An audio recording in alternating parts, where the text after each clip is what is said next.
పొలంలో సంపద. ఒక రైతుకు 3 సోమరి పుత్రులు ఉండేవారు. వారు ఏ పనిని చేసేవారు కాదు. విలాసాలు జరుపుకోవడానికి తండ్రిని డబ్బులు అడుగుతుండేవారు. తండ్రి వారికి బుద్ధి నేర్పాలని నిశ్చయించుకున్నాడు. అతను తన 3 కొడుకుల్ని పిలిచి, బిడ్డలారా, నేను వృద్ధున్నైపోతున్నాను, అందువల్ల మీకు ఒక రహస్యాన్ని చెప్పదలిచాను అనగానే ఆ 3 కుమారులు ఆ విషయాన్ని వినడానికి ఎంతో ఆసక్తి కనబరిచారు. ఆ వృద్ధుడు, నా మాటను శ్రద్ధగా వినండి.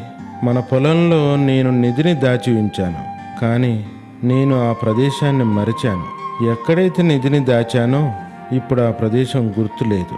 మీరంతా కలిసి పొలాన్ని దున్ని నిధిని వెలికి తీయండి అనగానే సోమరిపోతులైన ఆ 3 కొడుకులు మరుసటి రోజు భూమిలో గుంతలు తీయడం మొదలుపెట్టారు.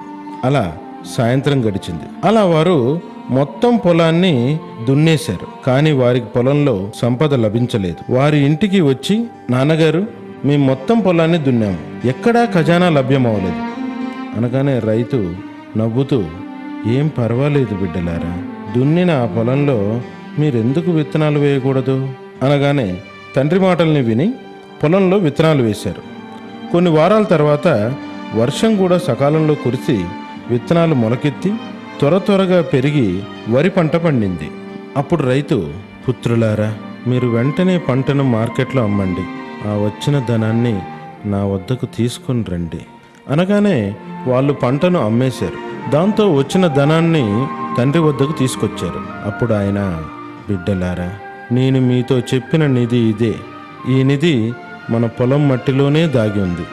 మీ శ్రమ వల్లనే ఇది బయటకు వచ్చింది. ప్రతి సంవత్సరం ఇలాగే మీరు నిధిని బయటికి తీస్తారని నా ఆశ అన్నాడు. నీతి: శ్రమయే నిజమైన నిధి.